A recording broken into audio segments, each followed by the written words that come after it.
Hello, James. Good afternoon. How you doing? Oh, we're thrilled. We're thrilled to have you here, James. We've been reading and watching and listening from afar, and we're excited to dive into some topics today. By the way, this is a live podcast recording in the After Hours Entrepreneur Mastermind. Members, if you've got a question, feel free to raise your hand, and I will get you a chance to ask award-winning, best-selling author of 18 books, Mr. James Altucher, a question. And it looks like we do have a question here from Carrie. Carrie, do you have a question for Mr. James Altucher here today? I sure do. Hi, James. Hi, how are you? Good. I was taking a look at your website yesterday and kind of familiarizing myself with a few details. And I noticed, obviously, you're a prolific writer. I think you wrote like 22 books, maybe on last count. And you talked a lot of days. It's like 25 right now, but I'm not counting. Okay. And I was wondering, well, one thing I read was you said, don't write about anything unless you love it or you hate it. So based on the context of this conversation right now with, talking about the world and where we're at, what's one thing that you love and one thing that you hate? I love figuring out how, we all have problems. We all underperform at different moments in our lives. Maybe some people are perfect, but most people are not. And I love writing about times when I have failed or gone broke or been depressed. And what's this, not the technique of how to bounce back, because nobody knows the techniques, but what was my story in bouncing back and how did I do it? And there's always a story. It's always an adventure. It's always dramatic. And, in terms of something I hate when I think, and I always could be wrong, but I think people are not being rational. So for instance, that New York City is dead article that I wrote, I felt there were significant problems that were being ignored about New York City during the COVID shutdowns, during the pandemic. And I felt nobody was paying attention to them. And now these are serious problems. Like, they have evolved into serious problems. And so I wrote that because I hated the fact that people somehow were ignoring, they were being blind to these problems. And by the way, when you write something out of either love or hate, there's much more chance for it to do well, to go viral. As far as I know, that's the last article I could think of that really has gone viral. I mean, something like 20 million people read that article. And I know this because I got over 1 million death threats from people living in New York City. And I'm not even exaggerating the number. Like, it was like 10 a second for a while. And it was very depressing at the time, actually. I haven't even written about how depressing it was to have Jerry Seinfeld plus family members write articles that just didn't make any sense, but just hated me. And but the other thing I will say is, I try never to write something I try never to hit publish on something unless I'm afraid of what people will think of me. So, and I'll just use that article again as an example. I'm a very optimistic person, but that one article, I presented problems where I didn't really know what the solution was going to be. And I was afraid, since people know I'm very optimistic, my readers know I'm very optimistic, and I usually come full circle with solutions. I was afraid, what are people going to think when I just don't have a solution here? And lo and behold, that became my most viral article ever. I didn't intend for that. I've also written things like, don't send your kids to college, don't own a house. I never thought anything would go more viral than those, because those went pretty viral. And then I've also, I've written a lot about, again, my failures and how I've overcome them and so on. So those are the things I like and hate. That's awesome. Can I just add a follow-up, because you kind of touched on a little bit. The other question I had was about when you do write like you do, because you write about a lot of different topics, finances, marketing, dating, all this different things. We have to be vulnerable to write, obviously. How do you deal with the backlash of that vulnerability? Yeah, it's very hard and there's different types of backlash, but, people could hate you about something and then they take, people have many ways of debating. They can debate the issues, or they could debate by saying you're a horrible person and explaining why in great detail why you're a horrible person. So there's different types of backlash. But I've had backlash to some degree on almost every article I've written. I once wrote an article. This is a really long time ago. One of my daughters was 12 years old, and this little boy at a party, that was in her class tried to kiss her, and she was very like flustered. And so I wrote an article the next day titled, I hope my daughters are going to be lesbians. And I got a huge backlash on that. Like all these women wrote, or men and women wrote, wait till your daughters see this when they're older. They're going to probably hate you. And I'm like, first off, whatever. If they hate me for that, then that's their problem. But, it is what it is. You can't care too much. If you care too much about what people are going to think, and I do care what people are going to think, probably too much, but if you care too much, you're not going to be able to do good writing, because then you're just writing in the safe zone. You're writing what everybody else is saying. No, I already read what everybody else is saying. I don't need another one. Like, I have a podcast. Probably everybody here has a podcast, and many listeners might have if you land in JFK Airport, they give you a podcast at the gate. So like everybody's got a podcast, and I get constantly pitched guests. Everybody's written a book, How to Be a Leader at Business, how to not care what people think about you. Like there's 6,000 books with these topics, and just write something new. There's new things out there you can write about. And that's the AI is going to replace those people, those writers. Like you have to write about your human experience, and there's nothing perfect. There's nothing perfectly good, and there's nothing perfectly bad. So that's where we come in and create the imperfect and move society forward with that. I love that takeaway of I never publish anything unless I'm worried what people will think of me. I was talking to Patrick Bet-David about this a few weeks ago. I said, how do we stand out in podcasting? How do we do it? He's like, stop agreeing with everybody. Stop agreeing with people. Stop saying me too. Start taking a hard line. And those are some great examples. It also rings true with that episode you just published on the James Altucher show with Seth Godin. You just released an episode with Seth Godin. We're talking about Purple Cow, and you're talking about how to stand out by finding those interesting edges. Yeah, super, super good. Robert has a question here too. Robert, would you like to ask James a question here? Well, I'm just going to tag on to Carrie's question, because when I was reading about you in entrepreneurial space, you said, don't start a business unless you love it. And then you talked about the article that you didn't have a solution. And I kind of feel like entrepreneurship is really providing solutions, and starting businesses is about solving problems. Can you expand a little bit on this idea of encouraging people to start a business to solve problems that they, I guess, love or hate? If you personally have the problem and you seek to solve it, chances are other people will have that problem. But now most businesses are not started because you personally have a problem. There's nothing wrong with that. Like someone who buys a laundromat, for instance, they could have done their laundry at another laundromat. They didn't necessarily need to start a new laundromat. So there's many reasons to start a business. But one thing that's very interesting I've noticed about most businesses is that you create something and you think you have a solution for something, but you don't truly know. And I'll give an example. A friend of mine made this cybersecurity app, and his roommate from college was the CIO, the chief, IT officer, information officer of a major, tech company. Like it's one of the big 5 to 10 tech companies. And it's his roommate who's the decision maker, and the product costs $150,000. So he goes to fly, he brings his team, he flies out to Silicon Valley, presents to the decision maker. The whole team of the decision maker is there. And the guy says, love this.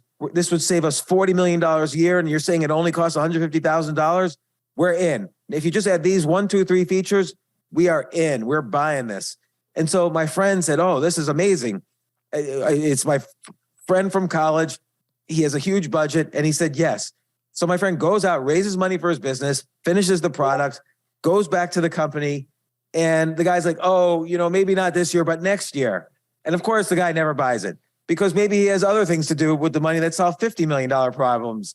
So when somebody says yes to you, yes, this solves the problem, there's no actual information in there. That's like placebo information. The only information is when someone says, no, here's why, because that's real. They're really telling you why they're not going to do something. But there's a lot of reasons people say yes. Maybe they say yes to get you out of the meeting. They want the meeting to be over. Yes ends the meeting.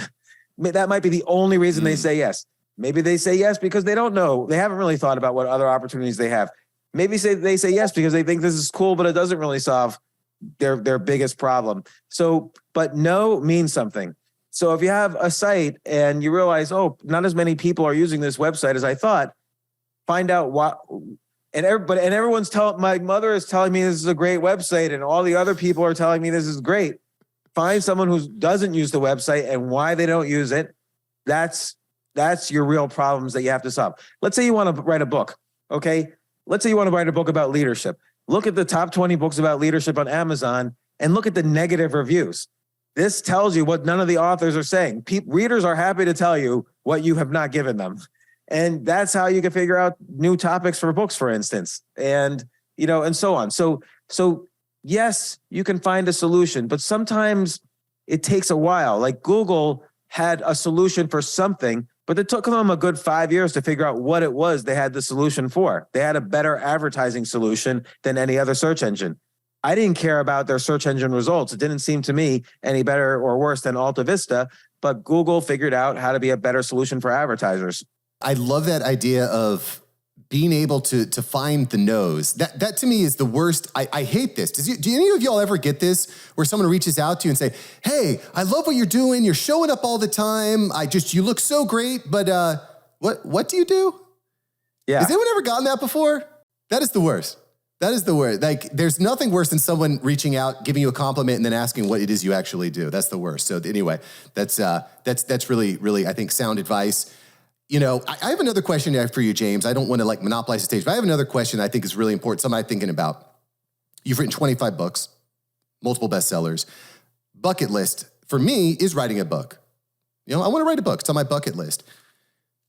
But I wonder if writing a book means the same thing now as it did 5-10 years ago. Because quite frankly, I could have my team write a nonfiction book in an hour, just going back into all my old podcast episodes, using AI to rewrite it and putting a little bit of mark in there. Does that dilute the efficiency or the purpose of books in general? Yes and no. I mean, yes, you could now use ChatGPT and spend an afternoon asking it prompts and it'll write a book. It won't be a good book. It won't be a well-written book. No matter how much, people think AI is going to just keep on improving and improving. AI is not a good writer. It's going to take a lot to make AI a good writer. And you say your bucket list is to write a book, but do you love writing, for instance? Do you love reading? I read daily. I don't love writing, but yeah, I think for me, reading is one of the best ways to learn and to, get that halo effect. Yeah. Yeah, and reading is a good way to learn to write. Like you read a great writer and you learn to write. You have to love, oh my gosh, this writer did it this way, this other writer did it that way, and I'm going to try this in this new format, talking about entrepreneurship instead of love in the time of cholera or whatever. But I'm going to use that style, and you can experiment and you can have fun writing a book. AI is not really going to do that. But let me ask you a question. What's your hobbies? What are your interests? What's an interest you had as a kid that you've given up because now you have responsibilities and work? Yeah, sure. Used to play a lot of basketball, used to, play video games. Now all my free time is basically hanging out with the kids. I like to run. I guess you call running a hobby. And do you follow basketball games right now? Not as much as I used to. The Heat, go Heat, were just in the NBA Finals, so I followed it a little bit, but not super closely. So there's a million topics within basketball that could be good. For instance, how old are you right now? Just turned 40. Shout out to all the 40-year-olds.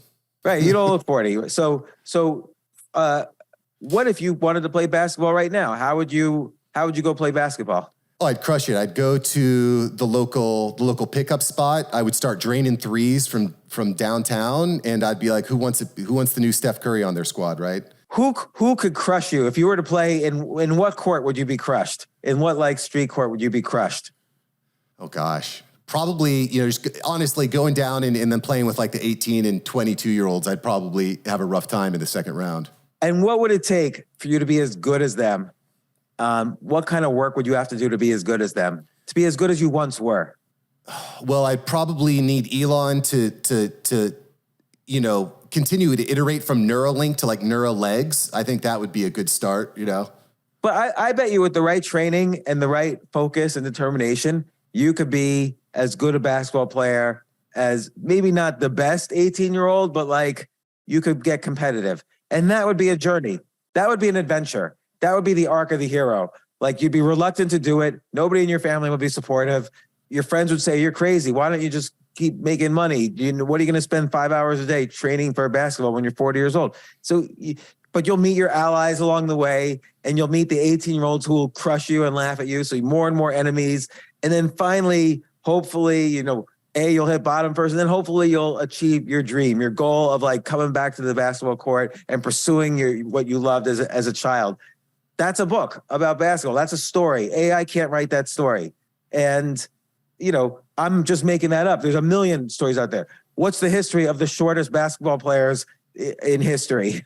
Like, how did they get good? Like, I always think of basketball players as really tall people, but there are some people smaller than 6 foot who became like all-star basketball players. How did they do it? I've never seen a book about that. So that would be interesting as well. Like I'm thinking, and I don't know anything about basketball, I'm just like making it up. How does one own a basketball franchise? You could write about the business of basketball, like the history of all the franchises, and how they've got their valuations. How did Mark Cuban buy one? Steve Ballmer buy? Like why are all these internet billionaires buying basketball teams? Why aren't other billionaires buying basketball teams? So there's all these questions I'm curious about for basketball. They could either be personal stories or stories that are unique to your questioning mind. And these are all books that AI is not going to write, and you would do a better job than AI writing them. AI is really good, like, then this happened in the Revolutionary War, and then this happened in the Constitutional Convention, and then AI is good at like describing things that have happened in a very plain, even if you say write in the style of Hemingway, it's not going to be that great. It's not. Hemingway spent 30 years figuring out how to write in the style of Hemingway. So, and that took a human brain, which is much more complicated than an AI brain.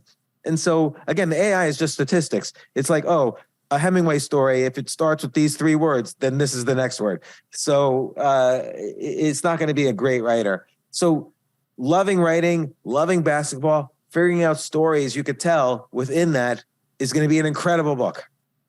I dig that. And I would definitely employ the advice you gave just a few minutes ago on you don't want to publish anything unless you're worried what people think about you, right? Yeah. That to me is probably one of the most important things I think people can hear right now. If you want to stand out, you need to be willing, I think, to make people upset. Yeah. And, also not that nobody should write something just for the shock value, but like, let's take the first idea for you. If you're 40 years old and you want to quit everything and pursue your love of basketball, get better at basketball once again for the first time since you were 18 years old, actually improve with a coach and whatever.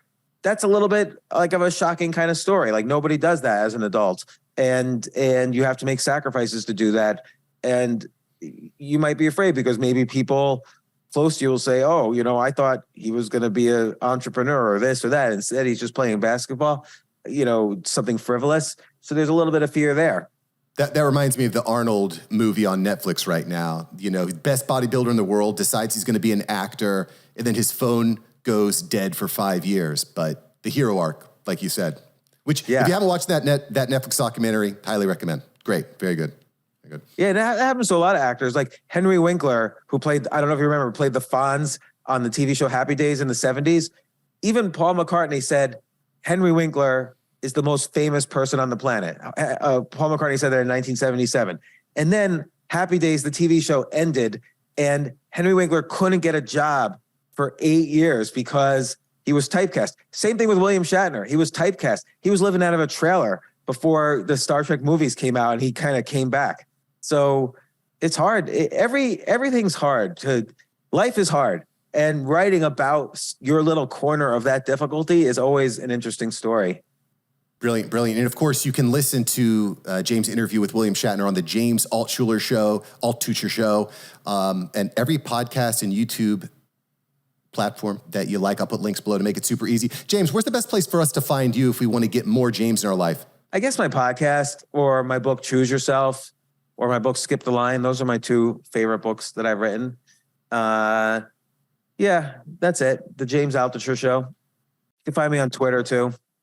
And guess what? You know what? Everybody, I know this is surprise. I know what you're thinking. Mark, I'm never going to find James again. I'm going to make it easy. I'm going to put links in the comments right below, right there in the description. So you can find James easy peasy lemon squeezy. Well, next time on Miami, one-on-one basketball. Let's go. Yeah. Let's go. I'm going to hold you to that. I'm going to hold you to that, brother. And then we'll play chess right afterwards. It'll be basketball chess. I'm down. Yeah, we didn't even get into your chess master advancement. Do you think you could be an AI robot in chess? No, computers are impossible to beat in chess.